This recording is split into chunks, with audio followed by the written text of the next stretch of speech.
Chapter 1. Central City, home to Star Labs, one of the most advanced scientific research centers in the world. Star Labs attracted only the most intelligent and advanced people in the fields of engineering, physics and biology. The lab was a fortress for the scientific elite, led by the brilliant Drive. Harrison Wells. Two of those scientists were Minato Namikaze and Kushina Uzumaki. Minato was the son of two Japanese citizens from Okinawa who immigrated to the East Coast before he was born. He was 100% Japanese American. Kushina was the daughter of a very important family in Japan and grew up there before moving to the US for college, which is where she met Minato. He was a physicist and engineer while she was a biologist, and over the years the two developed a deep-rooted bond that could survive anything. They soon met Drive. Wells and worked with him on many projects over the years after he relocated to Central City and created Star Labs. When Dr. Wells started research and projects, Minato and Kushina were the first of his hires, so they moved to Central City. Despite Kushina's family wanting her to move back to Japan, she stayed in the US with her husband. Soon enough came their son, Naruto Namikaze, and the family pet fox, Kurama. Naruto was the spitting image of his father, except for his birthmarks, which took the shape of whiskers on his cheeks. Naruto had his father's looks but his mother's personality and was the little joy in their family. Naruto loved his parents and wanted to make them proud, which wasn't a problem since he was very smart and inherited their smart genes. He went through high school like it was nothing, and when he graduated he got a full ride to Hudson University in Central City to study theoretical physics. He was going to follow in his parents' footsteps. But tragedy soon struck as Naruto's parents were killed in a car crash during Naruto's senior year in college. With them dead, Naruto fell into a deep depression. He quit school just before he was going to graduate and sort of fell off the map. The death of his parents was hard, and he didn't know what he was going to do, until fate gave him an answer. Line break XXXXX start of canon, and 1 year after the death of Naruto's parents. Today was the day in Central City, the day that the particle accelerator was going to be turned on. The whole city was a bustle with incoming news crews and people to witness the possible event of the century. For one Barry Allen, it was his nerdy dream coming true. For Naruto Uzumaki, it was just another day in Central City. After a year of his parents' death, Naruto Namikaze changed. He dropped out of school, went home and collected his and his parents' belongings and lost the drive to keep pursuing science. Naruto had been staying at the city shelter since his parents' death, working in the shelter's kitchen to make money, and they gave him a small room so he and Kurama could stay. After a year, Naruto was still feeling the sting of his parents' loss. He finished his work for the day and walked around the city. He was wearing some jeans, a black shirt and red button-up with his dad's orange jacket over. He walked around and saw the news crews driving by on their way to Star Labs. Naruto had to admit, it was interesting, but he stopped caring in that stuff when his parents died. Naruto went for a long walk to clear his head, and he found his way to the outskirts of Central City. Night soon came as he actually walked to the city limits of Central City. Naruto knew it would take forever to walk back, and there was a car garage further down the road so he could call a cab from there. Naruto kept walking as rain began to fall down, so he put up his hoodie and rushed for cover. He finally made it to the gas station when he heard a boom. He turned around and saw a bright orange light flare up in the middle of the city, and a huge energy wave blew past him. "Hey, kid, get inside. It's not safe," the garage owner shouted, so Naruto rushed over for cover. When he looked at the sky, he saw a large orange cloud form over the city and lightning crackle out before a giant bolt of lightning struck somewhere in the city. Then Naruto held his breath as another bolt of lightning came for him and hit him square on. The force threw him flying back and he landed on the ground. His clothes and shoes were a little burnt, and dark orange electricity seemed to flow inside his body. The garage owner saw what happened and rushed over to see if he was okay. He called an ambulance from the local hospital up the road to get him checked out. Line break XXXXX. 9 months later, after the Star Lab particle accelerator explosion, and things have changed. Naruto woke up in a small hospital outside of Central City. He had been in a coma for 9 months after being struck by lightning when the particle accelerator blew up.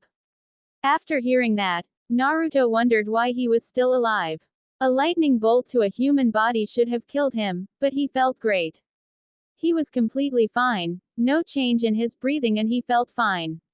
His muscles weren't atrophy but were in a constant state of regeneration, which is how he woke up with a six-pack and more defined body muscle. After a few more hours in the hospital for observation so that the doctors didn't find anything else wrong with him, Naruto was let go.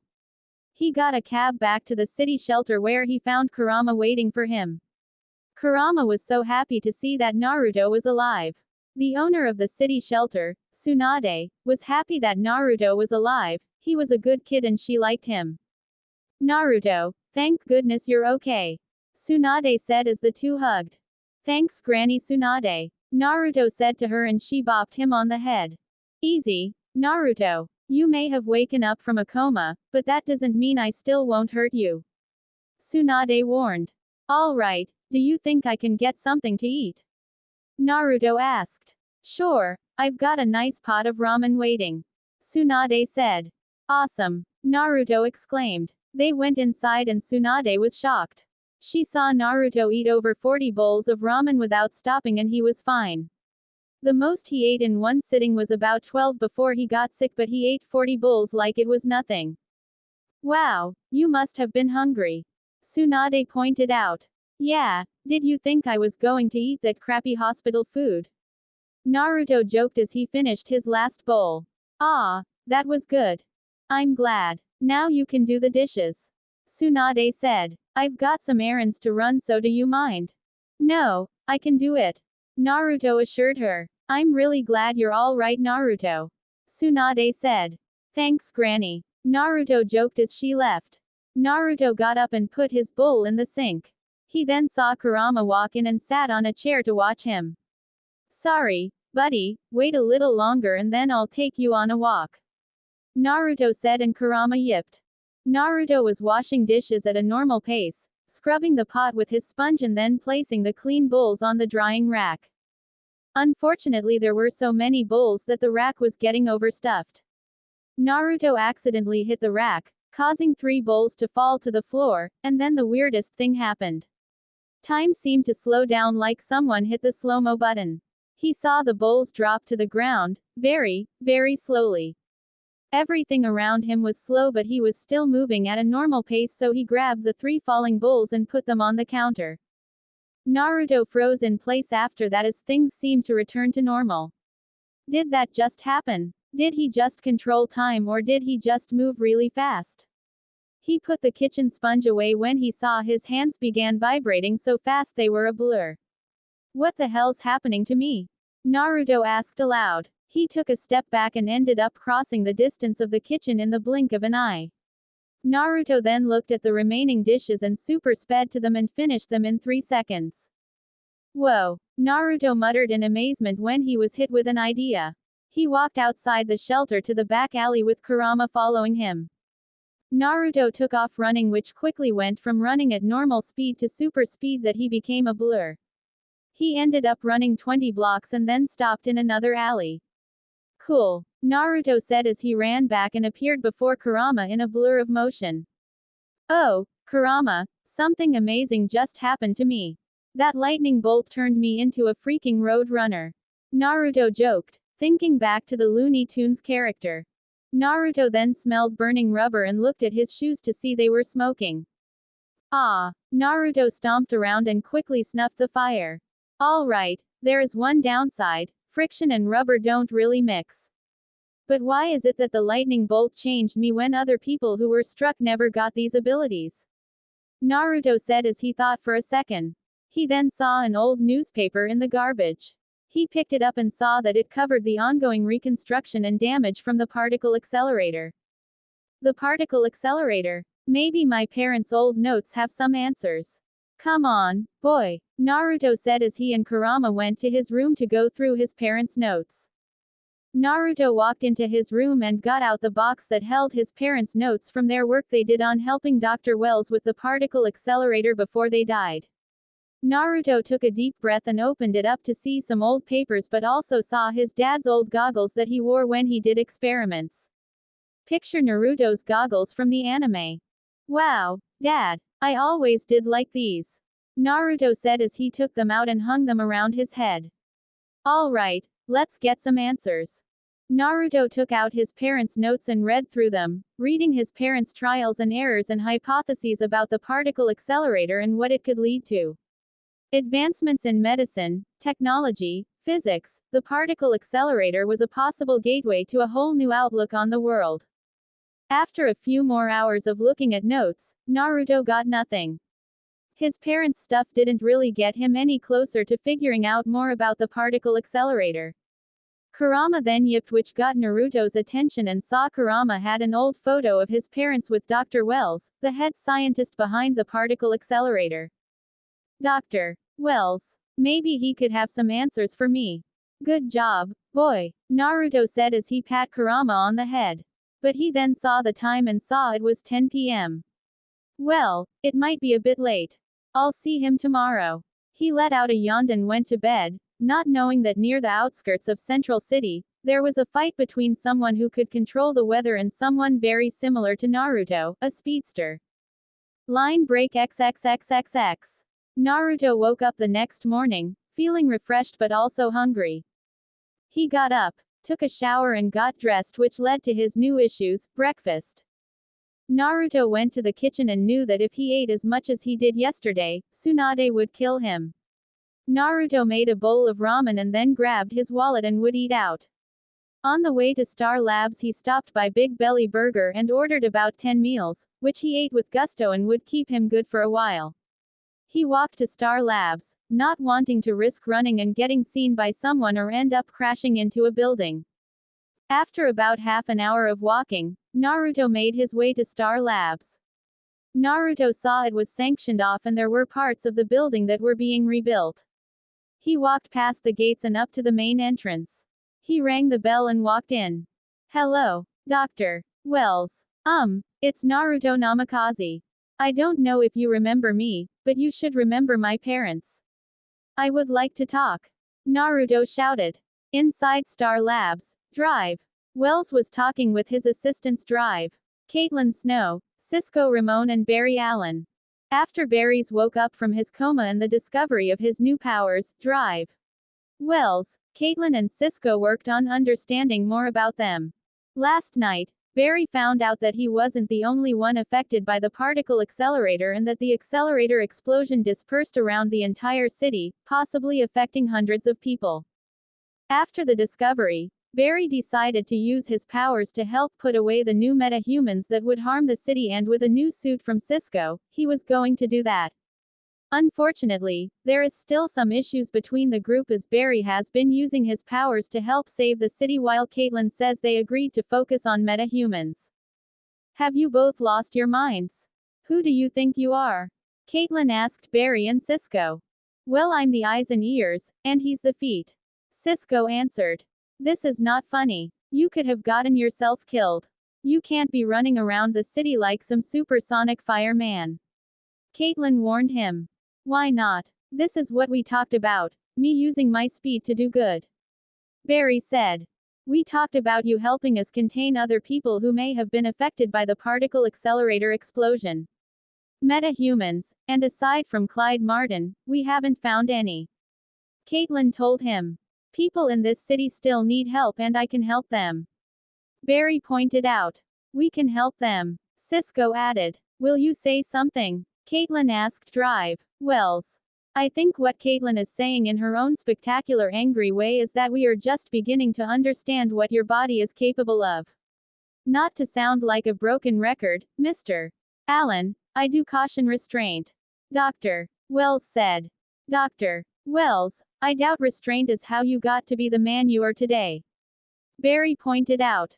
In a wheelchair, and a pariah, lack of restraint is what made me these things. Know your limits. Dr. Wells cautioned. Don't expect me to patch you up every time you break something. Caitlin warned him and left. Hey, is everything okay? The sensors in your suit kicked back some weird telemetry, like your vitals spiked for a few seconds. Cisco said to Barry. Never felt better, Barry replied when his phone went off. Joe needed him at an active crime scene, so Barry then super sped away, but didn't change. When do you think he'll realize he didn't bring his clothes? Dr. Wells asked as the computer went off. What's going on? Someone walked in the front entrance. Hang on, I'll bring up the camera footage. Cisco brought up the security footage from the main entrance camera feed and they saw a young man standing there. Hello, Dr. Wells. It's Naruto Namazi. I don't know if you remember me, but you should remember my parents. I would like to talk. They heard over the microphone. I don't believe it, Dr. Wells said, remembering who that boy was. Wait, did he say Namazi? Cisco asked. As in Dr. Namazi. He was one of the lead researchers at Star Labs for years. I remember. Minato was a great scientist and a good friend. Dr. Wells said. Yeah, that guy was brilliant and hilarious. But who's this kid? Cisco asked. That would be his son. Dr. Wells said, and Cisco was surprised to hear that. He and Kushina were married for years when I worked with them. Naruto was born before they moved to Central City. He was quite a brilliant young man. I would have eventually brought him to Star Labs, but his parents' death hit him quite hard. I can only imagine. I heard from the other scientists who worked here that they were great people. I can't imagine how hard it must have hit him. Cisco commented. Yes, it was hard. After their death, he sort of fell off the grid. I'll go talk to him. Dr. Wells said as he rolled out of the lab towards the front entrance. Naruto stood in the entrance of Star Labs, looking at one of the old photos that was hung up that showed Drive. Wells and his parents. They were happy and things were a lot simpler back then. Reminiscing, are we, Naruto? Dr. Wells asked. A little. It's good to see you again, Drive. Wells. Naruto said, and the two shook hands. Haven't heard that in a long time. You can imagine that after the incident not many people are eager to meet me. Dr. Wells pointed out. Well, that wasn't your fault, Drive. Wells. You couldn't have known what would happen. Naruto said as Dr. Wells chuckled. Your father would have said the same thing. Your mother, on the other hand, would probably wring my neck for not taking some more safety precautions. Dr. Wells joked. Well, my mother was always the more paranoid one. Always worrying about people's safety. Naruto said as Dr. Wells looked at him. Naruto, I know we never really got to talk after your parents' funeral, but I am sorry about your parents' death. They were both great friends and they meant a lot to many people, including me. Dr. Wells told him. Thanks, I just wish they were alive now. Naruto said. I'm sure if they were, they would still be proud of you. Dr. Wells assured him. I doubt that. I quit my fast track in science. I don't think they'd like that. Naruto pointed out. I think that your parents would be proud of you, no matter what. Dr. Wells said as Naruto smiled. So is there something else that brings you to Star Labs, or was this just a social visit after 2 years? Actually, it isn't. Sorry, but I was hoping to talk to you about something that I believe only you could answer. And what would that be?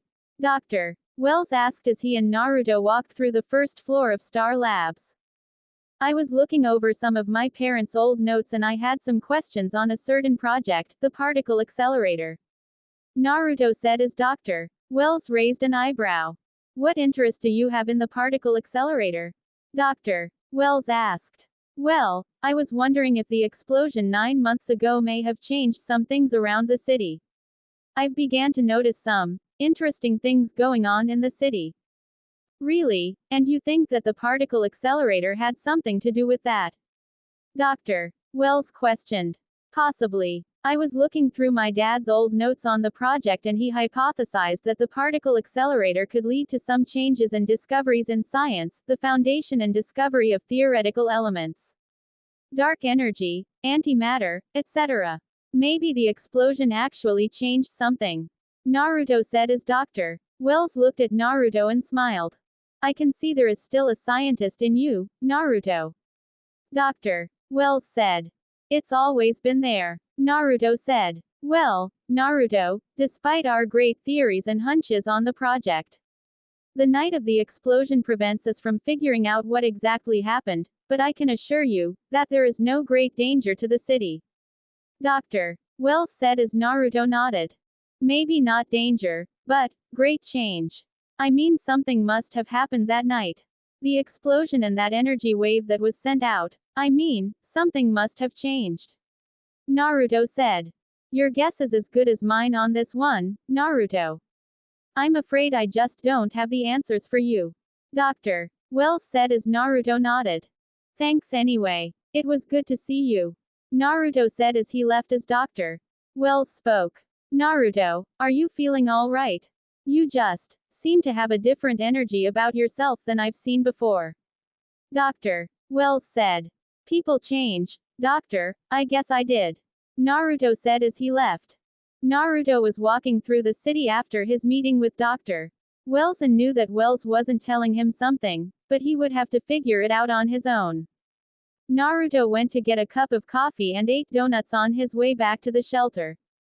As he was eating his 7th donut, he saw on TV that Simon Stag, head of Stag Industries, was receiving an award today for his research in organ transplants. Naruto just shook his head. He remembered what his parents told him about Simon Stag. That guy was a good scientist but had a history of stealing ideas and research from others. He even tried it with one of his dad's inventions, but Stag could never understand it. He then heard some police sirens go by as police cars sped by. Naruto wondered what was going on. He was curious.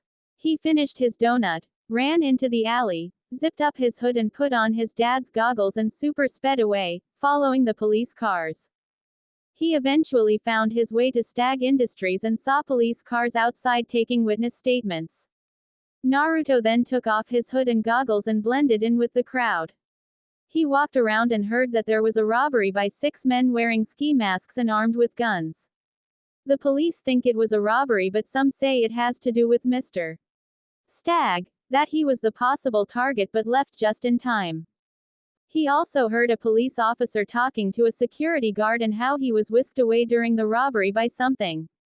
Naruto heard enough and walked away from Stag Industries on his way home. I guess Drive Wells was wrong. Something did happen the night the accelerator blew, and it seems that something happened to someone who has abilities like me. Naruto said out loud as he walked home. Naruto looked at his shoes and saw they were worn out a little and the soles were scorched. He needed new shoes. Naruto stopped by a sports store and got some new running shoes. Hopefully they would fare better. After that, he went back to the shelter and listened to the news and sat down on his bed as Kurama curled up next to him. He listened as there were some reports about a new red streak that has appeared in the city, saving people. Naruto got up and looked at an old photo of him with his parents a few days before they were killed. Naruto then looked at the goggles on his desk and smiled. I guess that lightning bolt did change me into something greater.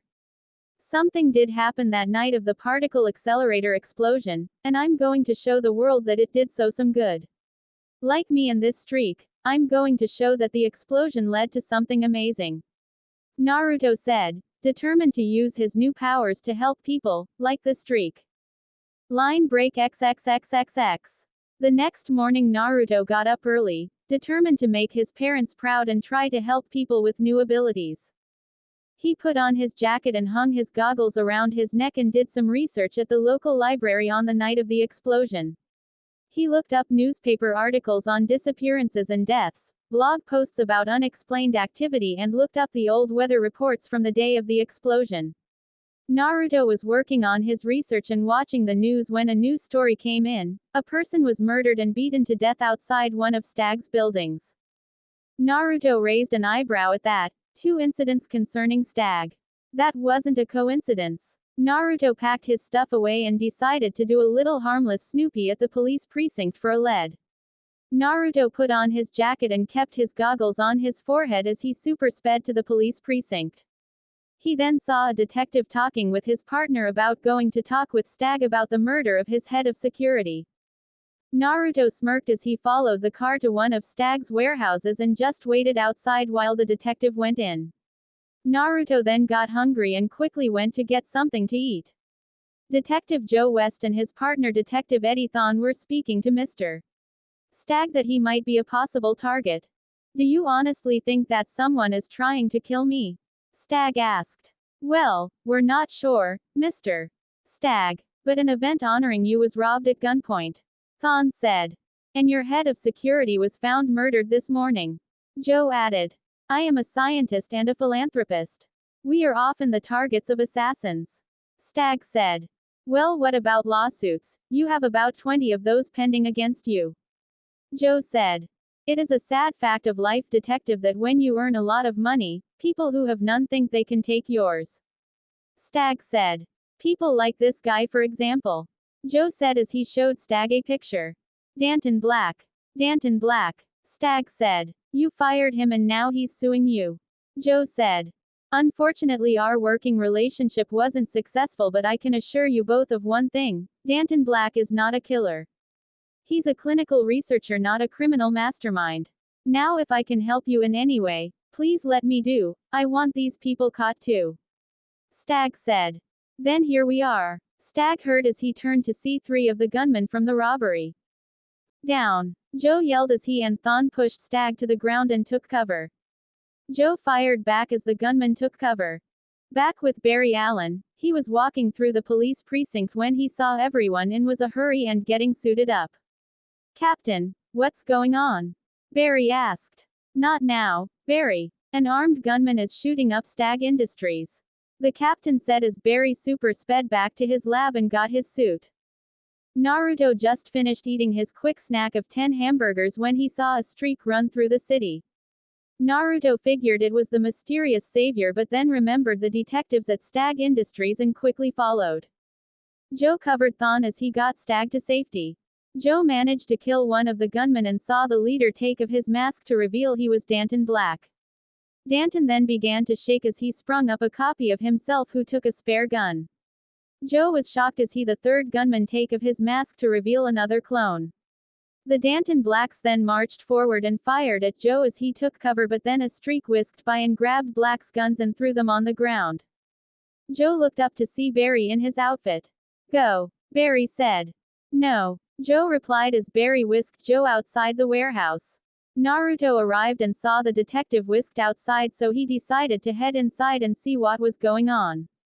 Naruto put on his goggles and super sped past Joe and into the building. Joe felt a push of wind hit him as the door opened and closed. What the hell? Naruto arrived in the warehouse and saw a guy in a red suit getting the shit kicked out of him by some guys making copies of himself. They were beating the crap out of him and then threw him against a shelf. Barry sat up and grabbed his side in pain and saw the blacks pointing guns at him. But before they could shoot, Barry saw a blur run past and take their guns. What the hell? Black shouted as the blur came back and knocked all the blacks on their ass. Barry was shocked and turned to see the back of the blur and saw it was a guy with blonde hair wearing an orange and white jacket. One of the blacks got up, grabbed a gun and fired at the second blur, but he super sped out of the way and came back, knocking Black to the ground. The original Black then got up and ran away as Barry ran as well to catch his breath and rest. Naruto then super sped away outside of the warehouse and saw the cops arrive. He took off his goggles and smiled. That was awesome. Man, I've got to get a suit like that guy. Naruto said as he ran home. Line break XXXXX. Barry then ran back to Star Labs as Caitlin tended to his scratches and bruises while Cisco looked over his suit. Caitlin dabbed them with an alcohol wipe as Barry grunted in pain. Sorry. The abrasions are already rapidly healing. Caitlin said. Yeah, I got my ass handed to me. Barry said. You got blood on my suit. Cisco said as he was going over the suit and cleaning it. I think some of it belongs to him.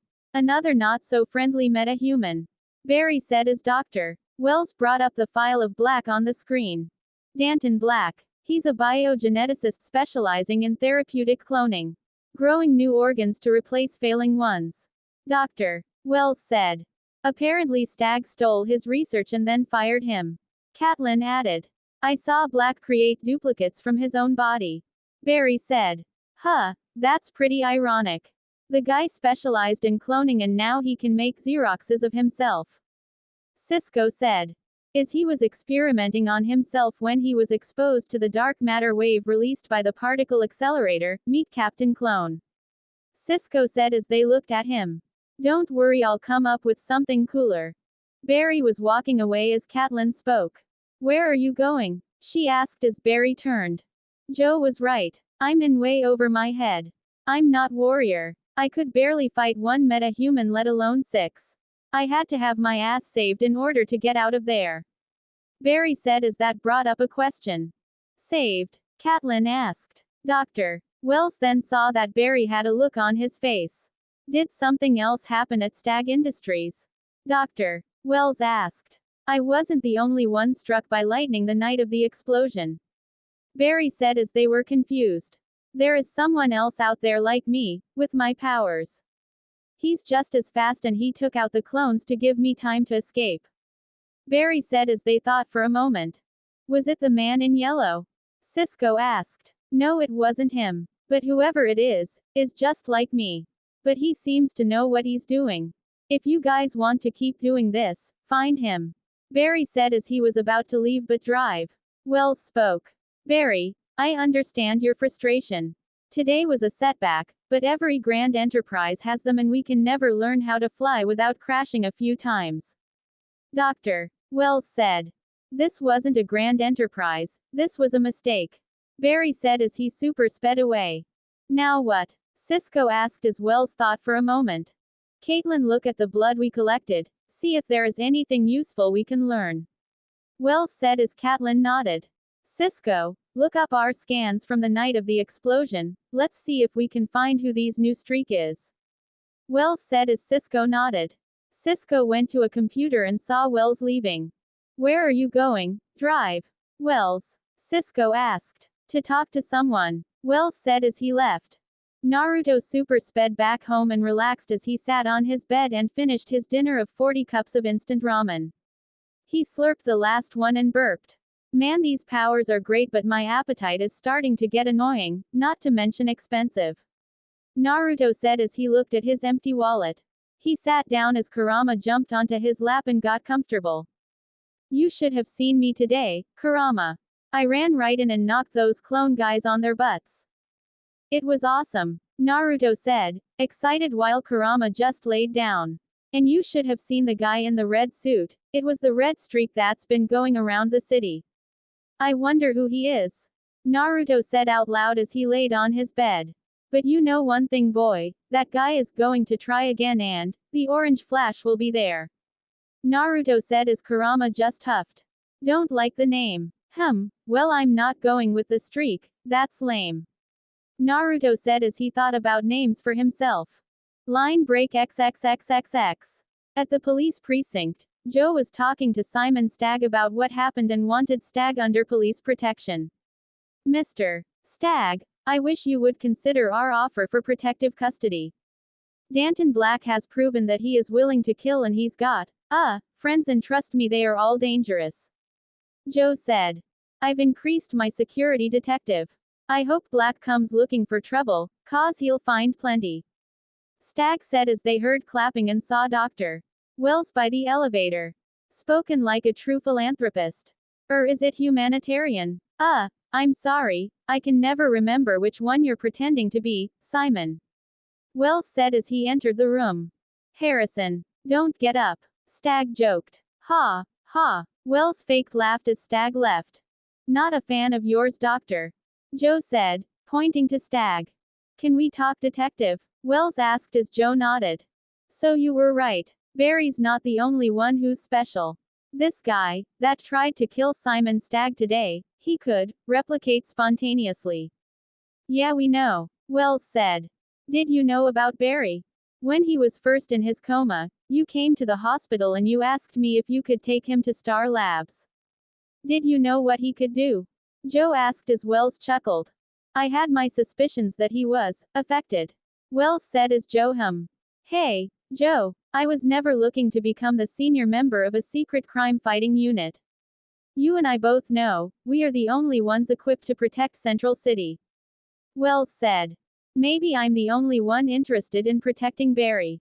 But of course, he all ready to fly along into the fire right with you. Joe said.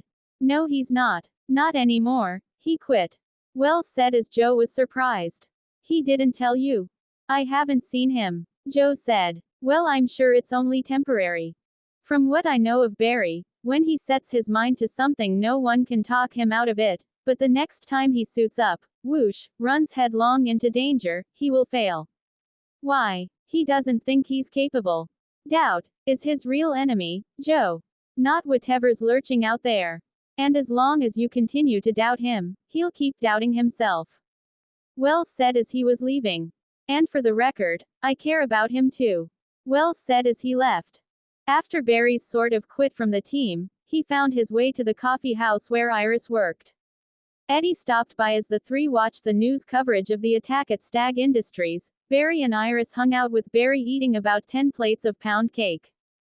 Guess you were hungry, Iris said as she brought over a cup of water and sat down. Stress eating. I came to say I'm sorry, and you're right, I have been distant. Barry said. Correct, Iris said. Kind of a jerk, Barry said as Iris smiled. You should really apologize more often. You are really sensational about it. Iris joked as Barry chuckled. So, what were you going to tell me the other day? I thought I had to do something. Something I thought was important, but it turns out that I'm not very good at it. In fact, there is another guy who was better at the job.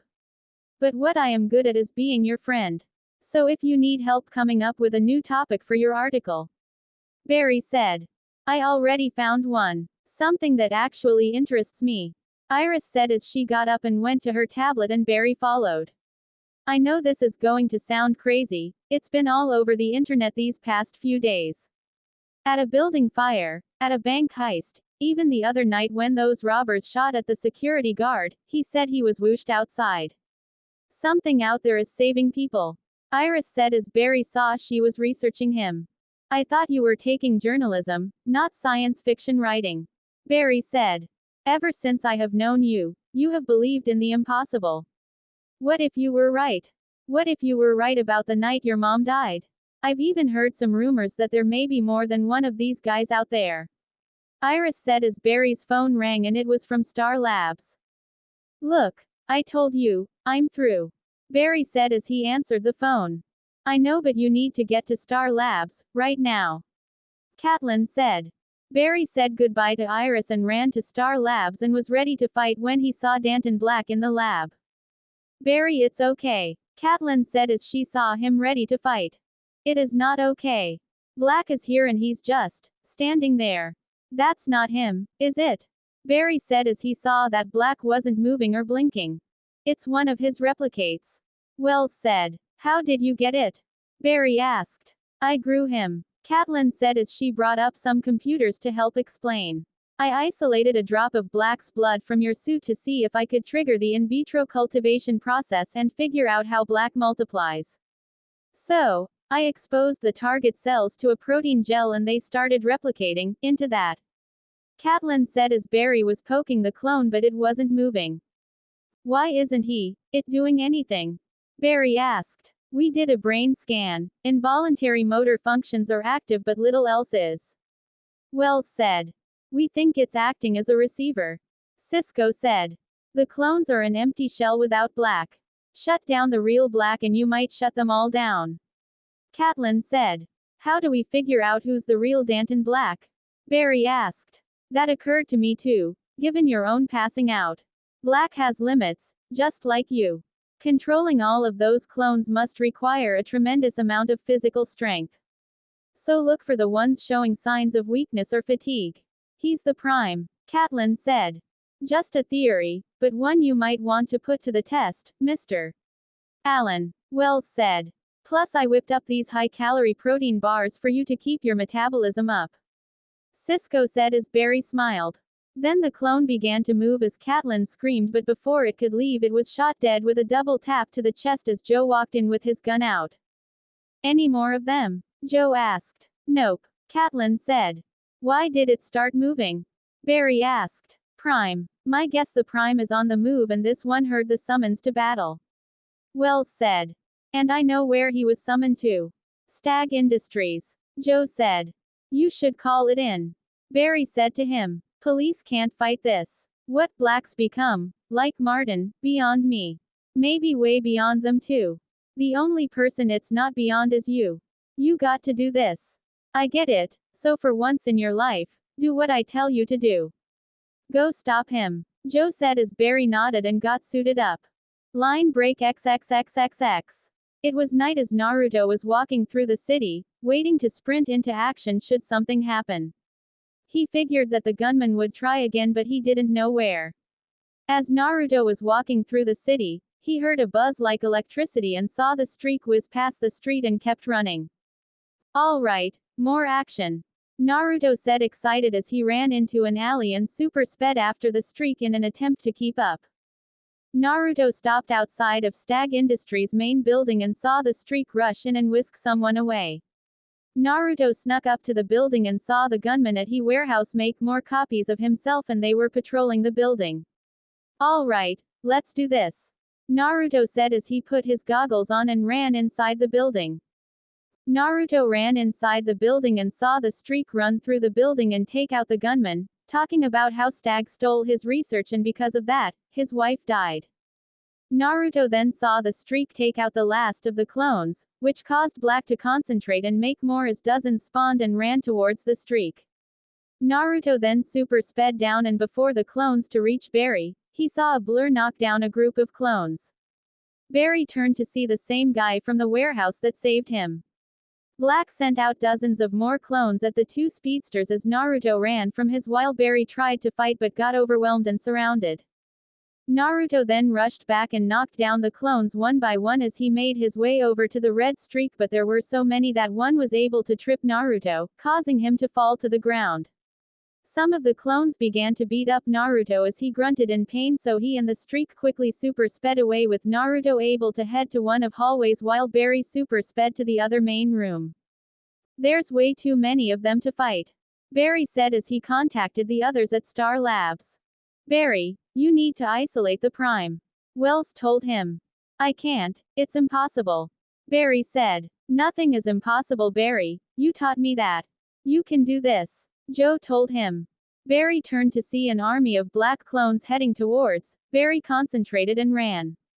Arg! Barry yelled as he super sped towards the clones, knocking them down, punching them away and running through the army of them to find the real Danton Black.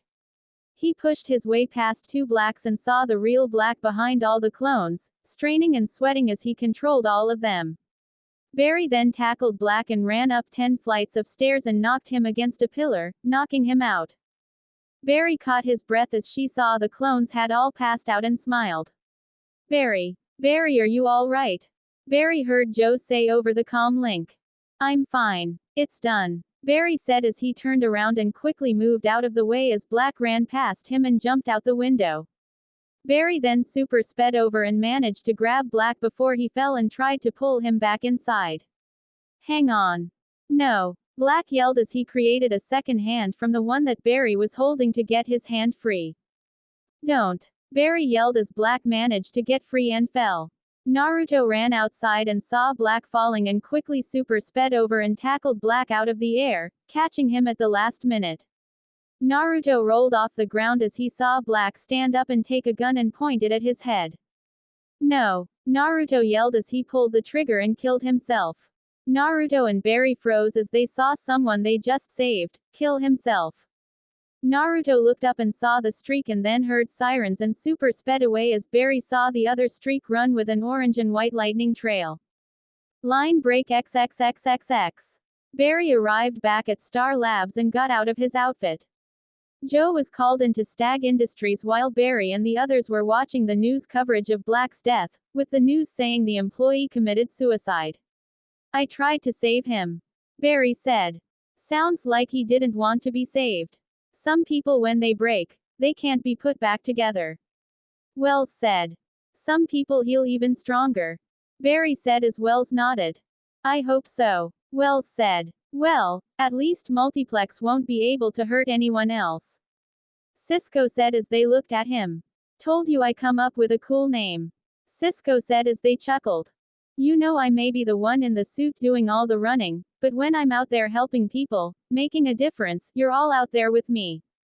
I finally realized something. We were all struck by that lightning. Barry said as they smiled. Speaking of which, I have some good news. Dr. Wells said as he brought up a screen showing weather activity from when the particle accelerator exploded. I pulled up weather data and photos from the night of the particle explosion, and it seems along with the storm came two lightning strikes. One hit you in your lab while the other hit here. Wells said as he showed an image of a parking garage near the outskirts of Central City. The lightning strike hit near the city limits. Any way of knowing who was hit during the storm? Barry asked. Not yet, but I'll cross-reference some data to see if I can find something. Wells said. Whoever this guy is, something tells me that he wants to help. Barry said. Time will tell, Mr. Allen. But for the time being, until we find this person, you are the only lightning man we should trust. Wells said as Barry nodded and left to head back to his lab. Back with Naruto, he zoomed back to his room at the shelter and sat on the bed and tossed a burger wrapper in the trash, a little late night snack before bed. Man, I can't believe that guy would still try to kill himself, even after I saved him. Naruto said as he laid down and Kurama jumped on the bed and laid next to him. I'll tell you one thing, Kurama. This hero business isn't that easy. Naruto said as he looked at the ceiling. I guess not everyone wants to be saved by a hero. Naruto said as he went to bed. Back with Dr. Wells, after everyone had left, he strolled to one of the walls in the hallway, pressed a switch on his chair and opened a secret door.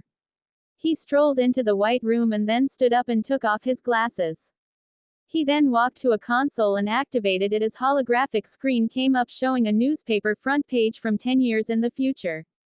The headline was Flash vanishes after crisis and Impulse hospitalized, and showed a picture of the Flash and Impulse's doctor. Wells smiled. Everything is going according to plan. Dr. Wells said. Line break XXXXX. After the end of Multiplex, things went back to somewhat normal. Barry and his team were together and ready to help save the city as well as track down this new streak that has been helping Barry, which was the major priority as of the moment. Dr. Wells, Cisco and Caitlin tried to track down the person who was struck by second bolt of lightning, but it was difficult to identify the person who was exposed. If this person was like Barry and there weren't any reports until recently, then he was probably in a coma. Unfortunately, Central City General Hospital had only one coma patient, and that was Barry. The group was at Star Labs running through some leads as Dr. Wells explained some leads there were following. So, we figured that another person was struck by the lightning and fused by the particle accelerator, but what has been difficult is identifying the person struck. Central City General only admitted one coma patient. Dr. Wells said. Me. Barry said. Exactly. You were the only person struck and admitted to the hospital, so we didn't know if another person was hit. Caitlin said. So now we're trying to find other leads. We've sent out requests to local hospitals near the spot where the lightning hit asking about any coma patients that were admitted about 9 months ago. Cisco said as the computer beeped with a message. And it looks like we did. One of the local hospitals outside of Central City did receive a coma patient the day of the explosion. Dr. Wells said. Who? Caitlin asked. Unfortunately, they can't disclose that information without a police warrant or a detective badge. Dr. Wells said. I've got that covered. Barry said as he super sped out of there into the police precinct to talk to Joe. So, why do you need my help? Joe asked Barry. To get some patient files from a local hospital outside the city. Barry said. Why do you need some patients' files? Joe asked. Joe, someone else was struck by lightning the same night I was. Barry said as Joe's was shocked. You mean there is someone else out there like you? Joe said. Yeah, but he was treated at a different hospital, which is why drive. Wells didn't find him. Barry said. That would explain something. When Black shot up Stag Industries and you whooshed me out, something else whooshed in. I'm guessing that's the other person you're talking about. Joe said. This guy seems like he wants to help, but we need to find out who he is. Barry said. All right, let me get my keys. Joe said. Don't need them, Barry said as he super sped Joe to the hospital. Whoa, Joe said as Barry chuckled. Cool, huh? Barry asked. Yeah, but I think I'll stick to driving, Joe said as they walked into the hospital and to the front desk. Hi, can I help you? The nurse asked. Yes, my name is Detective Joe West with the Central City Police Department. I here to get some information on a patient you admitted 9 months ago, Joe said. What patient would that be? The nurse said as she brought up the files on the computer. He was a coma patient who got struck by lightning 9 months ago, Barry said. Ah, Naruto, oh he was a sweet boy. 1 second, I'll get the file. Can I ask what this is about? He's not in trouble, is he? The nurse asked. No, just like to ask him some questions, Joe said as the nurse got the file. Here you go, the nurse said. Thank you, Joe said as he and Barry left. So our other road runner is Naruto Namikaze, Joe said. What, Namikaze? Barry asked. Yeah, that's what it says, Joe said. Because there was a scientist at Star Labs by the name of Minato Namikaze. I read he worked with Dr. Wells on the particle accelerator project, Barry said. Maybe drive. Wells can fill you in. I'll track down his known address and see if I can get in touch with his parents, Joe said as Barry nodded and super sped away. Could have at least got me back to the precinct, Joe said as he called a cab. Dr. Wells, Cisco and Caitlin were working on other leads and tracking down odd leads for possible metahuman sightings when Barry whooshed in. I got the hospital records. Our coma patient is Naruto Namikaze, Barry said as Dr. Wells, Caitlin and Cisco were shocked. Why do you all look so shocked? Because I know him, Dr. Wells said. You do? Barry asked. Naruto Namikaze is the son of Minato Namikaze and Kushina Uzumaki. Both were scientists who have worked with me over the years and worked on the particle accelerator. Naruto is their son and was a very promising scientist to be until his parents were killed in a car crash 2 years ago. He took their death very hard. He quit school and sort of went off the grid. He came to see me a few days ago, asking if the particle accelerator explosion may have had some side effects. I see now he was talking about what happened to him, Dr. Wells said. All right, well then let's find him and talk to him, Barry said as he got a call from the precinct about multiple homicides dealing with the Darbinian crime family. You go do your job, Cisco. Caitlin and I can handle Naruto, Dr. Wells said as Barry super sped away. Line break XXXXX. The CCPD arrived at a restaurant and were greeted with an empty restaurant and 9 dead bodies. All of them were high-ranking members of the Darbinian crime family. Barry concluded his primary autopsy as Joe walked up to him. Barry, anything? Joe asked. Signs of histotoxic hypoxia. The cells in their bodies weren't able to utilize oxygen. It's consistent with exposure to poison gas, Barry said. Why kind of poison? Joe asked. I'll need to take a lung sample, see if I can narrow it down, Barry said as Joe nodded and Thon walked up to Joe. The only other exit was bolted from the inside. They were trapped.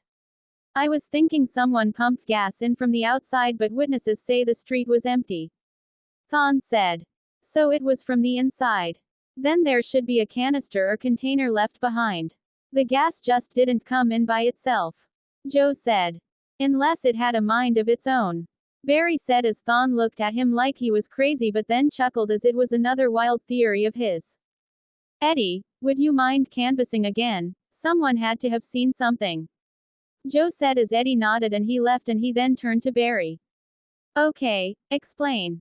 The boss collapsed near the table. This guy made it 10 feet away, and that guy had the chance to fire 3 shots into the window trying to break the glass.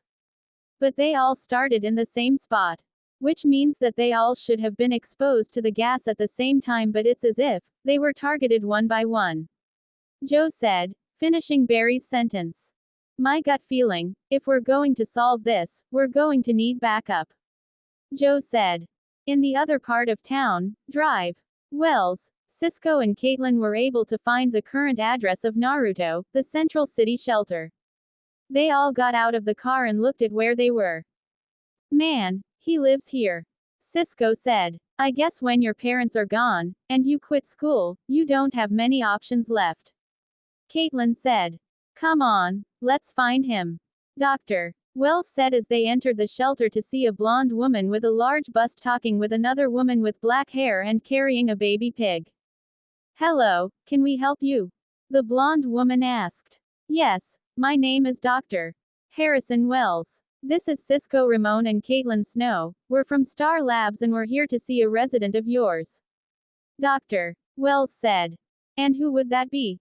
The other woman asked. Naruto Namikaze. Dr. Wells said. Ah, you must be the drive. Wells that worked with Naruto's parents. The blonde woman said. I am. Dr. Wells said. My name is Tsunade Senju and this is my home. This is my assistant Shizune. Tsunade said. It's nice to meet you. Shizune said. So what do you want with Naruto? Tsunade asked. Just to talk to him. Dr. Wells said. I'm surprised that you know who I am. Naruto told me about you.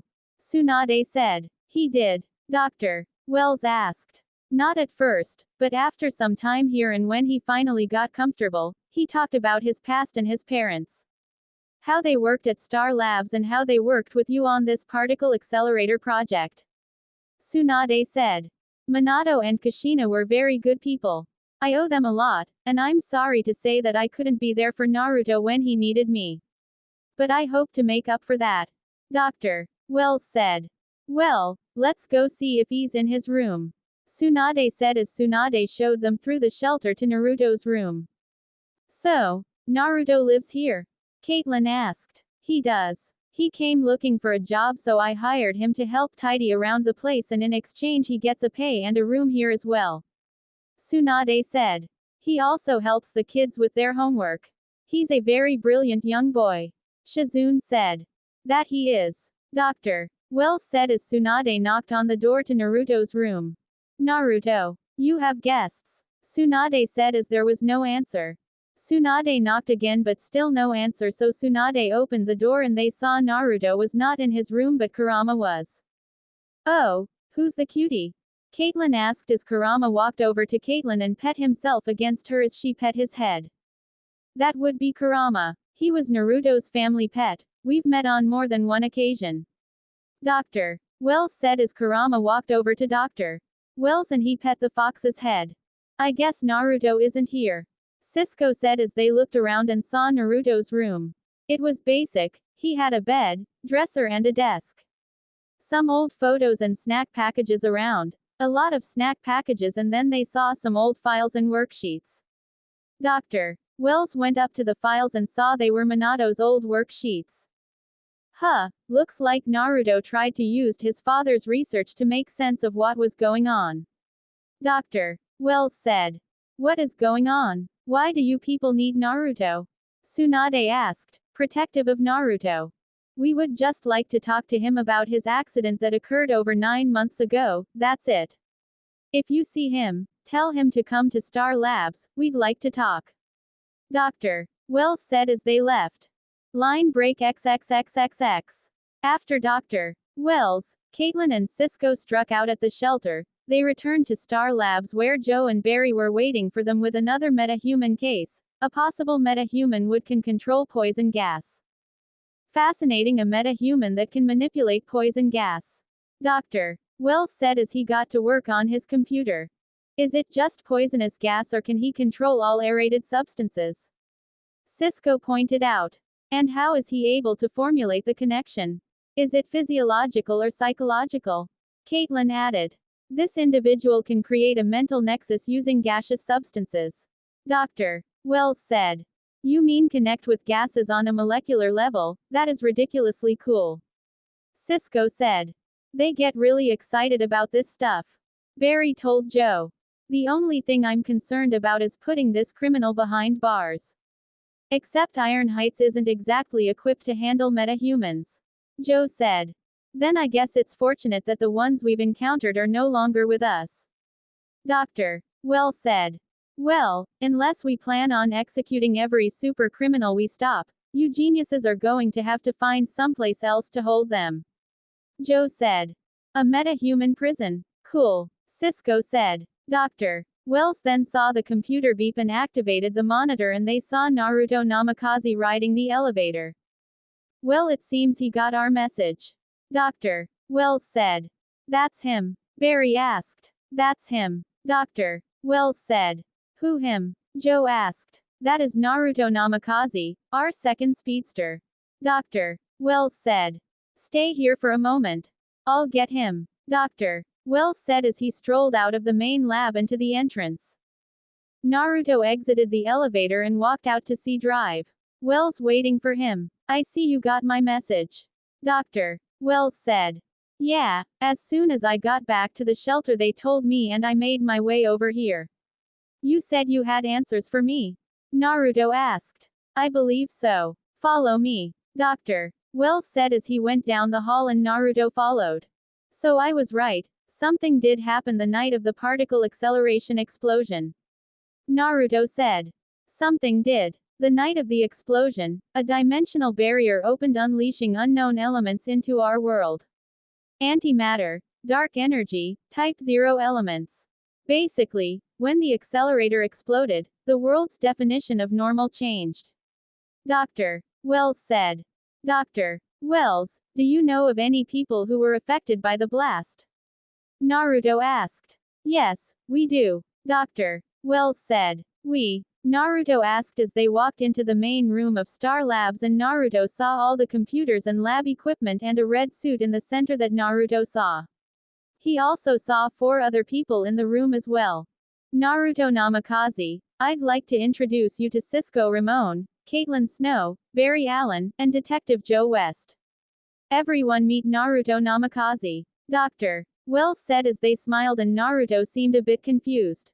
Hi, Naruto said. Don't worry, Naruto. You're among friends. Dr. Wells said. So, aside from being in one of the most advanced labs in the country, why am I here?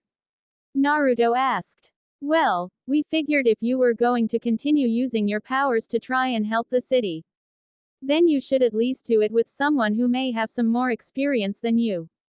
Dr. Wells said. Yup. Barry said as he super sped behind Naruto, and Naruto quickly turned around. I hear you're pretty fast. No way. You're the streak. Naruto said. Yup. And I hear that you've been making a name for yourself as well. Barry said as Naruto smirked and then super sped behind Barry as Barry turned around. Trying to. Naruto said as everyone laughed. This is so cool. Cisco said. So do you guys have powers as well? Naruto asked. No, we are just here to help Barry stop other dangerous metahumans out there. Dr. Wells said. Metahumans? Naruto asked. People like Multiplex you fought a few days ago. Cisco said. Naruto said confused. The guy who could create copies of himself. The one who shot up Stag Industries that you and Barry helped stop. Detective Joe West said. Oh, so the CCPD knows about the explosion and metahumans? Naruto asked. No, the CCPD and the rest of the city doesn't know what happened for that matter. Just tall tales and rumors at this point, and we'd like to keep it that way. But these metahumans are a serious threat and the police can't handle them. Joe said. So you guys are like some superhero crime fighting team, cool. Naruto said. Basically, we help Barry keep this city safe and help him develop and control his powers. We'd also like to help you as well, Naruto. Dr. Wells said. Really? Be a part of a secret crime fighting group to bust super-powered villains? I'm in. Naruto said as they chuckled. Sweet. I get my own sidekick. Barry chuckled as he put his arm on Naruto's shoulder as Naruto removed his arm. Whoa, I'm not your sidekick. Naruto said as everyone chuckled, and Naruto looked at the computer screens and saw copies of police files. So guys have another metahuman to find. Yeah, a new strange one. We think this guy can control poison gas. Caitlin said. Only poison gas, or can he control other gaseous substances? And does he control the gas by physical or mental means? Naruto asked as he walked over to the computers, and he and Caitlin, Cisco and Dr. Wells began to talk about the details as Joe looked at Barry. Looks like he's settling right in, Joe said as Barry chuckled. A question. How do you plan on stopping this guy? I mean, if this guy can control gas, a normal prison can't keep this guy locked up. Naruto said. Well, we'll have to come up with a prison to hold them. Dr. Wells said. Cool, a metahuman prison. Naruto said. At least until we can figure out how to remove their powers. Dr. Wells said. There is one place here that might hold them. Cisco said as Caitlin and Dr. Wells realized what he meant. You can't be serious. I mean, we haven't been down there since, it's closed off. Caitlin said as she began to get emotional. Cisco is right. It could be modified to act as a makeshift prison. Dr. Wells said. What could? Barry asked. The particle accelerator. Dr. Wells said as Caitlin remembered that night, 9 months ago. Line break XXXXX flashback. 9 months ago in Central City, everyone was buzzing with the news that the Star Labs particle accelerator would be turned on as Dr.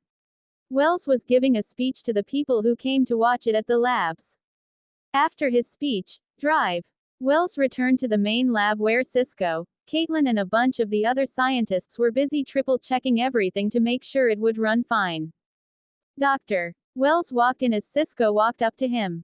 Dr. Wells, we just got the latest weather report.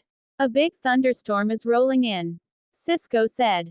Well, we're not launching a space shuttle. We'll be fine. Dr. Wells said as Cisco went over to the computer and Caitlin was talking to her fiancé Ronnie Raymond, one of the lead engineers who helped build the particle accelerator. Tahiti. Ronnie asked. I know it's a long flight, Ronnie.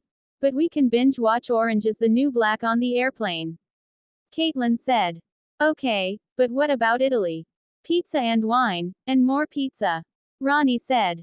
Yes, but Italy doesn't have Mai Tais. And a honeymoon isn't a honeymoon without Mai Tais. Caitlin said. Dr. Wells. The accelerator is primed and ready for particle injection. Cisco said as Dr. Wells smiled and the other scientists gathered around to watch. Well, I feel I should say something profound, like one small step for man. All I can say is that I felt like I've been waiting for this day for my entire life. And I couldn't have made it this far without two dear friends and colleagues who are no longer with us. Minato, Kushina, this is for you. Dr. Wells said as he held his hand against the computer as it scanned his fingerprints, recognized that it was him and activated the accelerator as everyone heard a little whir sound start. That's it. You'd think there would be like a loud bang. Cisco said. If there was a loud bang, we'd all be in trouble. Ronnie said. Take it from the guy who helped build it. Caitlin said. Ladies and gentlemen, we did it. Dr. Wells said as everyone clapped as Ronnie kissed Caitlin and smiled. Dr. Wells then opened a bottle of champagne as everyone cheered, but then they heard a weird sound as some of the champagne actually floated out of the bottle and floated in the air for a few seconds, like it was in a zero-gravity environment. It then fell to the ground as an alarm went off and a loud bang came from the accelerator. Was that the loud bang? Ronnie said. Line break XXXXX end of flashback. Caitlin, did you hear me? I'm going down to the accelerator ring.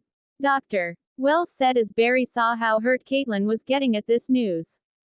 Actually, Wells. I could use Caitlin's help identifying the poison gas. Barry said as Dr. Wells understood.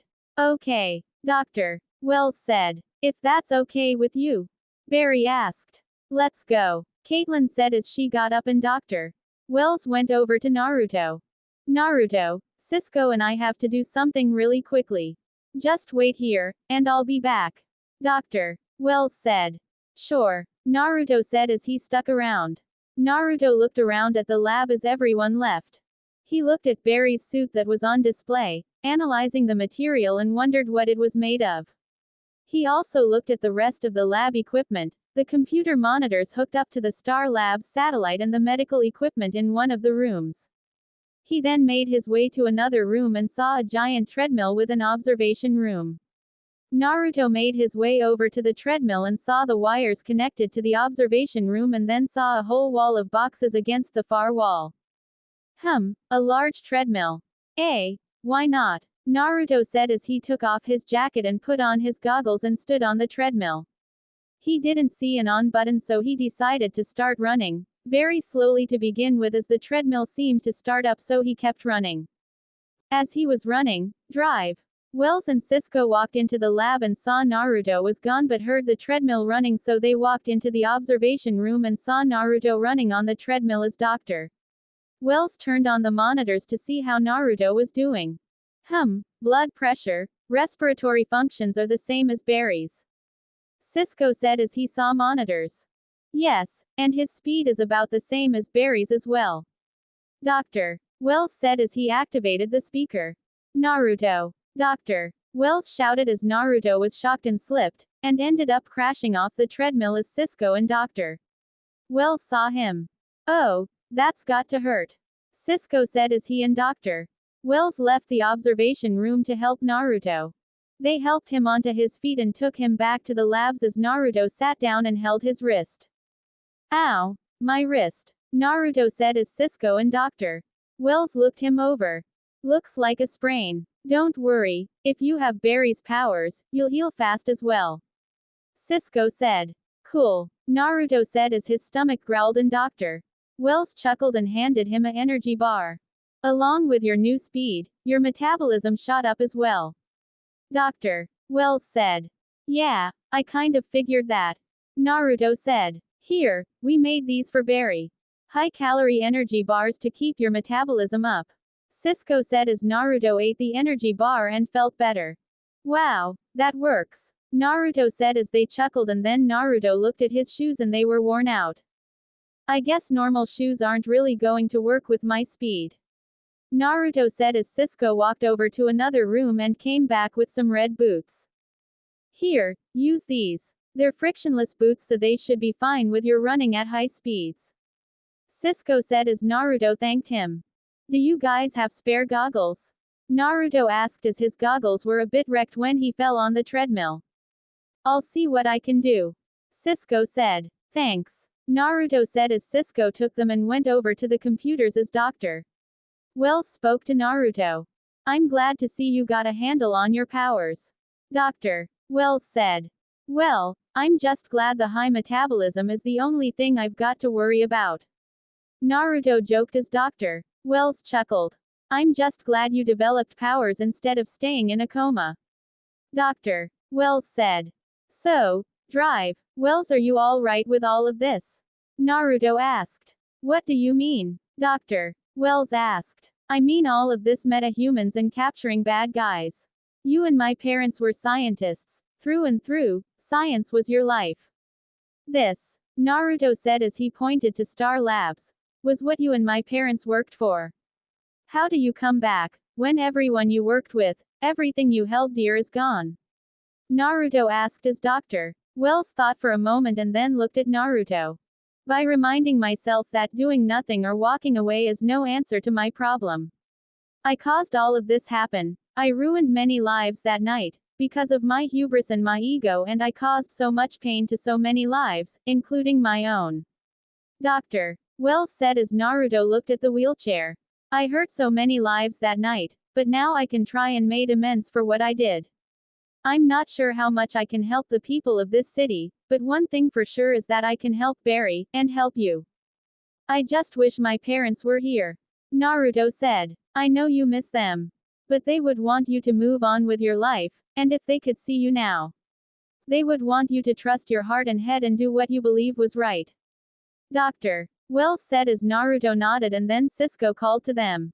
Hey, Naruto, I was looking over your goggles and I found something hidden in the strap. Cisco said as he walked over and showed Naruto a small key. A key? Naruto asked. Yeah, it was tucked behind one of the straps.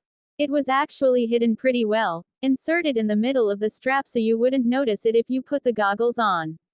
Cisco said. Why would my dad put a key in this? Naruto asked. Because he wanted you to find it. Dr. Wells said. Your father must have left you that key in case something happened to him. But what does this key unlock? Naruto asked. I'm not sure. Dr. Wells said as he looked at the key, and then the computer speaker went off. Cisco, do you read me? Barry said over the speaker as Cisco went to the computer. Yeah, Barry, I read you.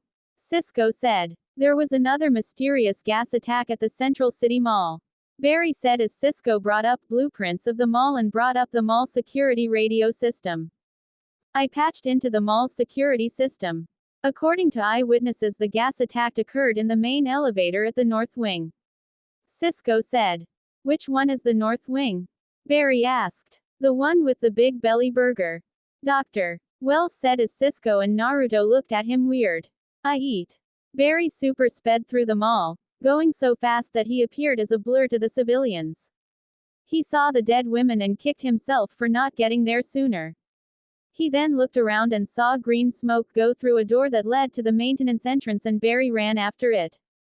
He entered the maintenance hallway to see the green smoke solidify into an actual person. Why did you kill that woman? Barry yelled as the man turned around. She deserved to die. Now go run away. I still have one more name on my list. Don't make me add you to it. The man said as Barry super sped forward and punched him in the face, but he turned to smoke and then re-solidify. He then punched Barry in the face and then in the stomach as Barry fell to his knees. Barry then swung at the man's midsection, but he turned to smoke again and moved behind Barry. The smoke then actually hit Barry in the face and then forced itself into Barry's nose and mouth as Barry began to react immediately, trying to breathe. He fell to the ground as the sensors in the suit began to lower as Dr. Wells was a bit concerned. Barry, can you hear me? Dr. Wells said over the speaker. His vitals are weak. Drive.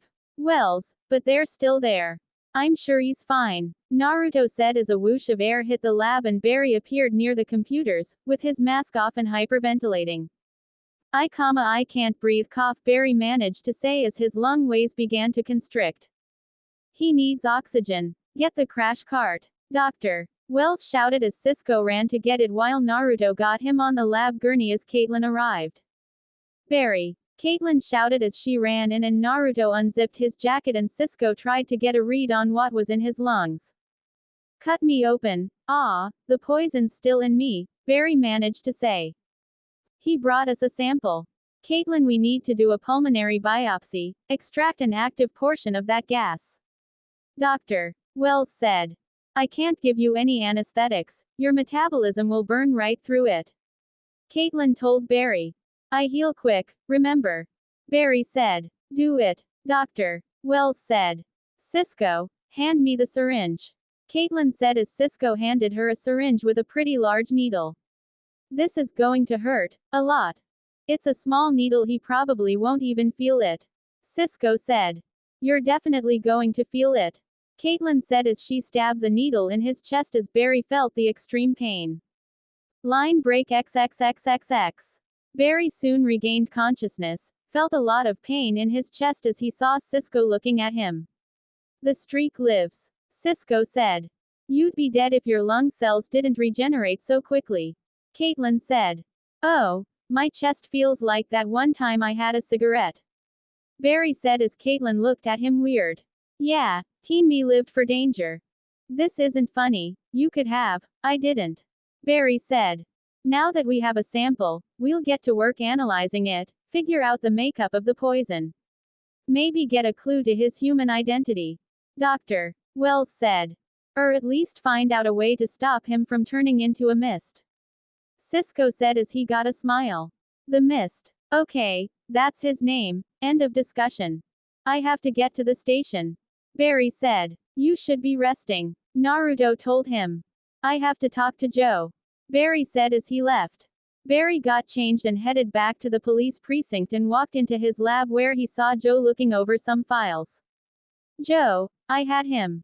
The metahuman, we were wrong, he's not controlling airborne toxins.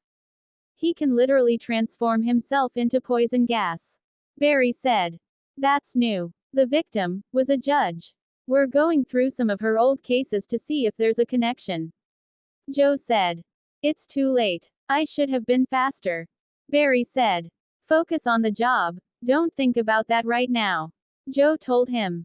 You don't want to know what I'm thinking about, Barry said as he walked over to the window ledge.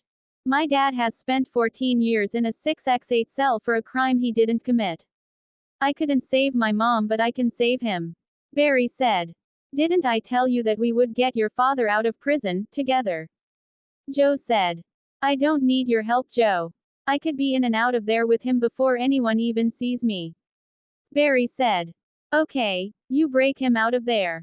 Then what? He's on the run for the rest of his life, and something tells me that he's not as fast as you are, Joe said. You don't know what it's like there, Barry said. You think I don't understand what you're feeling? I've been a cop for almost as long as you've been alive. So you should know that putting on that suit does not make everybody safe. For everybody you save, there's going to be somebody you can't, and the hardest thing you're going to have to face is not some monster out there with superpowers, it's going to be that feeling of uselessness when you can't do anything, or the guilt that waits on you when you make a mistake, Joe told Barry as he thought for a moment. Some things, Barry, you can't fight. Some things you just have to live with, Joe told him as he left. Back with Naruto, he returned to the shelter and walked into his room to see Tsunade and Shizune waiting for him. Hi, Naruto said. Hey, Naruto, Tsunade said. Is something wrong? Naruto asked. I don't know. We were hoping you could tell us, Tsunade said as Naruto looked at her. You were in a coma for 9 months, and when you get back, you begin to act strange. Not to mention the fact that Dr. Wells from Star Labs seems to have taken an extreme interest in what happened to you, and that doesn't normally happen, Shizune said. Relax, nothing's going on, Naruto told them as they knew he was lying. You always were a bad liar, Naruto, Tsunade said as she stood up and walked up to Naruto. Seriously, what's going on? We're worried, Tsunade said as Naruto saw they were concerned, and he didn't feel right from keeping this from them. They needed to know. Believe me, it's a long and complicated story, Naruto told them. We can keep up, Tsunade said as Naruto sat down and made the decision to tell them the truth. Line break XXXXX. After a good night's sleep, Naruto felt refreshed and returned back to Star Labs. He super sped to the labs and walked through the front door to the main labs. He pulled out the key that Cisco found yesterday in his dad's old goggles from his pocket. He looked at it and wondered what it was for. He then walked into the main lab to see Cisco working at a table and Dr. Wells at the computers. Morning, Naruto said as Dr. Wells and Cisco saw Naruto walk in. Morning, Dr. Wells said as Cisco walked over to Naruto. Hey, fixed your dad's goggles, Cisco said as he handed them to Naruto, and Naruto smiled as he saw they were fixed. Thanks, Cisco, Naruto said. No problem. I did have some ideas about some alterations, so let me know. I've got some great ideas, Cisco said as Naruto chuckled. So any idea on what kind of poison we've got? Naruto asked. Almost. The computer is almost done with the reconstruction and identification of the poison, Dr. Wells said as he rolled over to Naruto, who put his dad's goggles around his neck. How are you? Fine, Naruto said. Good. Do you still have that key? Dr. Wells asked. Yeah. Did you find out what this unlocks? Naruto asked. No, but I think I may have an idea, Dr. Wells said as he and Naruto walked out of the lab. Cisco, watch over the computers and contact us when it's done, Dr. Wells said as Cisco nodded. Dr. Wells then led Naruto to one office that Naruto recognized. My dad's office, Naruto said. Yeah, I figured if he put that key in there, this would be the best place to start looking, Dr. Wells said as Naruto nodded. Naruto then opened the door and saw an partially empty room that his dad used to work in. Some old boxes and furniture were still there collecting dust as Naruto remembered when he was younger, he used to spend a lot of time in this office. Wow, it seems like yesterday when my dad used to help me with my homework here, Naruto said as he remembered sitting in an old chair near his dad's desk. Yes, those were good times, Dr. Wells said as he smiled as well. They looked around for something that might help them. Doctor. Wells looked over the desk while Naruto looked around the rest of the room. He went to the far wall and saw an old photo of his family outside Star Labs when he was younger. Naruto smiled as he remembered the memory but noticed how some dust seemed to seep under the photo, which was kind of weird. Naruto then reached up to the photo and took it off the wall and saw it was covering a keyhole. Dr. Wells. Naruto said as Dr. Wells rolled over to Naruto and saw the keyhole. Your father was always a clever person. Dr. Wells said as Naruto smiled. Naruto then took the key out and inserted it into the keyhole and turned it 90 degrees and heard a click. Then part of the bookcase pushed out and Naruto saw it was a door. Naruto then opened the bookcase door and walked in as the light in the room turned on. Naruto saw computer monitors around the room that were connected to various machines, but the main focal point of the room was in the middle. It was a suit. Not a business or party suit but some kind of lab suit. Naruto saw it had a large dark orange arrow-like streak down the middle of the suit and dark orange gloves and boot with the rest of the suit colored white. He also saw the suit covered the neck, and parts of the head including the jaw, and sides of the face including the ears but left most of face and hair uncovered. Naruto walked around the suit, getting a closer look and saw it didn't look like material used for regular clothes. What is it? Naruto asked. Not sure. Maybe one of your father's secret projects. Dr. Wells said. Secret projects? Naruto asked. If he went to the trouble of hiding the door and key, it was probably for a reason. Dr. Wells said as Naruto nodded and looked at the suit and then walked over to one of the computers. He pressed a button and the screen turned on but said password required. Naruto thought for a moment then typed in his father's birth date, his mother's birth date and his mother's name but it was wrong. Naruto then typed in his name and it was right. Project Control? Naruto asked. Never heard of it. Dr. Wells said. It says here that this is a prototype environmental suit. Designed for experiments with hazardous conditions. It has built-in sensors to monitor the researcher's body for any injuries or exposure to dangerous elements. The suit insulates the body's natural heat in situations dealing with extreme cold and can regulate cooling in situations with extreme heat. The suit also is tear-resistant and friction-proof. My father designed it as the scientist's perfect protection for experiments, for the scientist to maintain absolute control on what he was doing. Naruto said. Interesting. Dr. Wells said as he looked over the suit. I guess my dad had his fill of secrets. Naruto said as he looked at the suit and then at the computers that had recorded its last use. We all have our secrets. Don't tell me that you don't keep certain things close to the chest. Dr. Wells joked as Naruto chuckled. I wonder why my dad never told me about this or why he never tried to put this into use for other scientists. Naruto said out loud. My guess is that either he wanted to keep one thing for himself or he was afraid how other scientists or people might use it. Dr. Wells said. I guess so. Naruto said as they heard the intercom go off. Dr. Wells, the analysis of the poison gas is done. Cisco said over the speakers as Dr. Wells replied using the speaker in his chair. We're on our way back. Dr. Wells said as he and Naruto went back to the lab. So what do we got? Naruto asked. This. Cisco said as he brought up a 3D molecular image of the toxin. Hydrogen cyanide. Dr. Wells said as he looked at the image. There's something else mixed in as well, right? Yeah, it was some kind of sedative. Cisco said.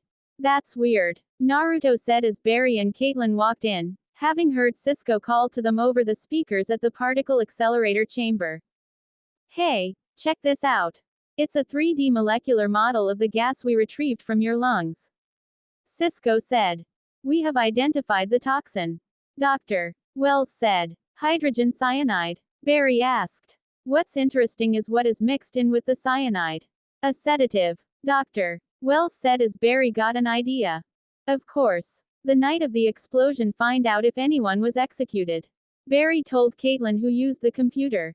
Why? Naruto asked. That sedative is given to criminals on death row before they go to the gas chamber and breath in hydrogen cyanide.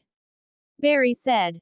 That's right, Doctor. Wells said. There was someone executed. Kyle Nimbies. Caitlin said as she brought up his file and photo on the computer. That's him. Barry said, recognizing him. He was a hitman for the Darwinian crime family. They turned against him and testified. Judge Teresa Howard was the judge at his trial. She sentenced him to death.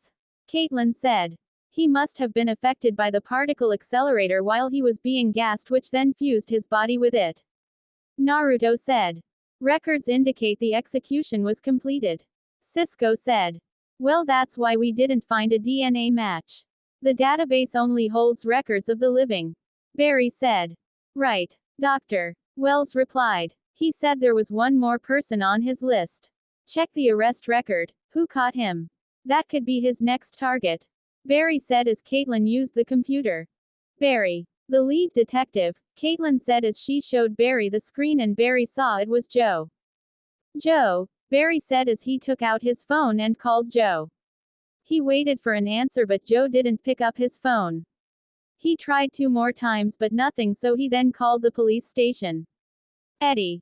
Barry, what's up? Eddie asked. Hey, do you know where Joe went? He's not picking up his cell. Barry said. Not sure. Joe said. Eddie, it's really important I speak to him. I need to know where he went. Barry said. He went to Iron Heights, to see your dad. Eddie as Barry went wide-eyed and then hung up. Barry. I reverse-engineered an antidote to the toxin. I hope you won't need it. Caitlin said as she handed him an injector with the antidote. Barry thanked her and then got suited up and left. Line break XXXXX. Joe arrived at Iron Heights prison and went through security check-in and registration, and was then moved to the visiting section where visitors could talk to family or loved ones through phones and a mirror. Joe walked in and sat down at a booth, and then Henry Allen, Barry's father, walked through the other side and was confused as to why Joe was here. He sat down and took the phone off the wall as Joe picked up the other phone. What are you doing here? Is Barry all right? Henry asked. He's fine, Joe said. Then to what do I owe this visit? Henry asked. I know I should have come to see you sooner. Joe said. You just weren't up for a little chit-chat with the man who murdered his wife in front of his own son? Henry asked as Joe got serious. Except now I know you didn't kill your wife. Joe said as Henry was a bit shocked and listened. Some new evidence has come to light. I can't go into detail, it's just that, look. The important thing is, I'm reopening the case. I'm going to find out who really killed Nora, and I promise you, Henry, I'm going to get you out of here. I am so sorry. Doesn't matter that you didn't believe in me, 'cause you always believed in my son. Henry said as the two old friends were starting to repair their friendship. Henry then heard some wind rustling and the guard chalking, and saw the guard in the room surrounded by a green smoke. Joe turned to see the guard chalking, gasping for breath and trying to breathe, but he couldn't and fell to the ground dead. Joe got up and walked to the guard as Henry stood up to get a better view. Then the green smoke formed in front of Joe and solidified to show Nimbus, and Joe recognized him. Nimbus, you're supposed to be dead. Joe said in shock. So are you. Nimbus said as he turned to gas and sent some through Joe's mouth and nose as Joe began to cough and hyperventilate as he tried to breathe but couldn't. Joe fell to the ground and began to into seizures as Henry shouted for help. Joe, help guards, help, Henry shouted as the green smoke left through the ventilation system. Henry continued to watch as Joe was shaking when he saw a flash of yellow lightning zoomed into the room, and Henry saw some man in a red suit appear next to Joe. Barry arrived and saw Joe going into a seizure. He then took out the antidote and injected it into Joe's neck, as Joe seemed to calm down. Barry then looked up to see his dad looking at him and Joe. So his dad wouldn't recognize him, he moved his face at super speed, vibrating it so that his face wouldn't be clear. Barry then looked back down at Joe as Joe started to regain consciousness. Go get him, Joe whispered as Barry nodded and left. Back at Star Labs, they were monitoring the situation and saw that Barry used the cure on Joe, the only one. He used the antidote on Joe. Caitlin said, you need to stay away from him, Barry. Do not breathe him in. She said through the communicator. What am I supposed to do? Barry asked. Just keep him coming at you, that should sap his strength. Caitlin said as Naruto was sick of waiting on the sidelines and he got an idea, but it would take 2 speedsters. Barry, just hold him off for another minute. I got an idea, Naruto said as he then grabbed his goggles on the table and Dr. Wells knew what he was planning to do. Naruto. Wait, Harrison was cut off when Naruto super sped away. Naruto ran to his dad's office, grabbed the suit and then booked it to the road leading to Iron Heights as fast as he could while also putting on the suit. He unzipped it, strapped it on and pulled the sleeves up and put on the face part as he then put on his goggles and ran through the city in a blur of orange lightning. Barry was dodging and running away from Nimbus but didn't see a smoke cloud to his side. The cloud solidified a bit and smacked Barry through the air, and sent him tumbling to the ground. Barry groaned as he saw the mist heading towards him but was then tackled to the side and saved. He turned to see Naruto in a white and orange suit with his goggles on. Came just in time, Naruto said as he helped Barry to his feet. Yeah, nice suit, Barry said as Naruto smiled. They saw the green mist solidify into Nimbus as he was beginning to breathe heavily. So, what's the plan? An old high school experiment. Trap some gas in a vacuum. Naruto said as Barry smiled at the plan. They nodded and then super sped to Nimbus as he exploded in a cloud of green smoke. Naruto and Barry ran around Nimbus in a circle, creating an air vacuum that would prevent Nimbus from smoking out. The vacuum wasn't giving his smoke a chance to leave. Nimbus concentrated as hard as he could, straining himself but his smoke wasn't leaving the vacuum and after a minute, Naruto and Barry stopped running to see Nimbus on the ground, unconscious from the vacuum that also sucked up the oxygen. Nicely done there, Barry said as he pat Naruto on the shoulder. All in a day's work. Naruto said. Nicely done, both of you. Dr. Wells said over the communicator. Now bring him back here, the pipeline is ready for him. Line break XXXXX. After defeating Nimbus and taking him back to Star Labs, Barry rushed Joe to the hospital where they were looking after him. He stayed with Joe and after about an hour, Joe began to wake up and was greeted by the sight of Barry sleeping in a chair. Barry groaned as he began to wake up and saw Joe looking at him. Been a while since I saw you sleep, Joe said as Barry chuckled and rubbed his eyes. Rescuing you is exhausting, Barry joked as he got out of the chair. I really miss the ability to be able to ground you, Joe said as he chuckled. Sorry I went and grew up, Barry said as he shook Joe's hand. I could have gotten my dad out of Iron Heights tonight. I know, Joe replied. But you were right. It's not the way, Barry said. Daddy. They heard as they saw Iris and Eddie walk in. Iris walked up and hugged her dad. Hey, baby, I'm fine, don't worry, Joe said. I'll let you guys talk, Barry said as he left. Back at Star Labs, Drive. Wells, Caitlin, Cisco, and Naruto still in his suit but with his goggles off and the face part of his suit down, were standing outside the particle accelerator chamber as they saw Nimbus try and smoke out, or bust open his new jail cell, but it wasn't working. Will it hold? Caitlin asked. The barrier is powered by an 8.3 Tesla superconducting electromagnet, which is about 100 times the strength of Earth's magnetic field. Cisco said. In other words, yes. Naruto said as they looked at Nimbus. He seems angry. Indeed, Wells said as he pressed a button on his wheelchair pad. Goodbye, he said as the accelerator door closed.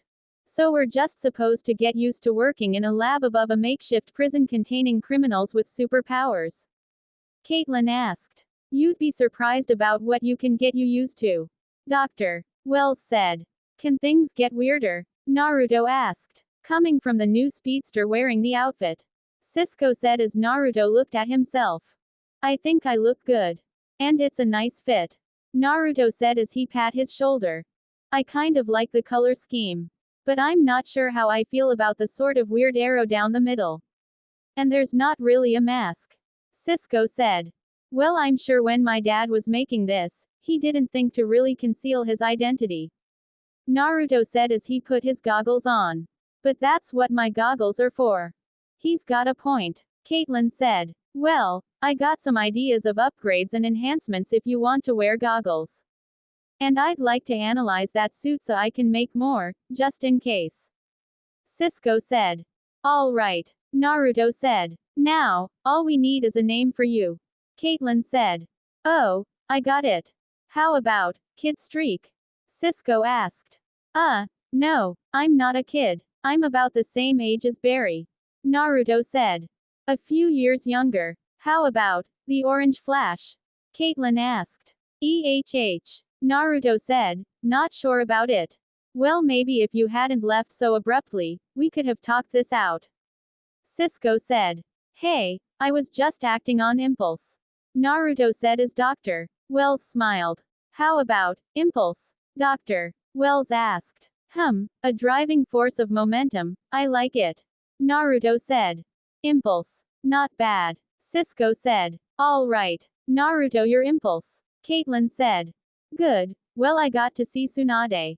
I was supposed to be back a while ago. Naruto said as he super sped and left. After Naruto left, Cisco and Caitlin decided to hang out like the old days, and Dr.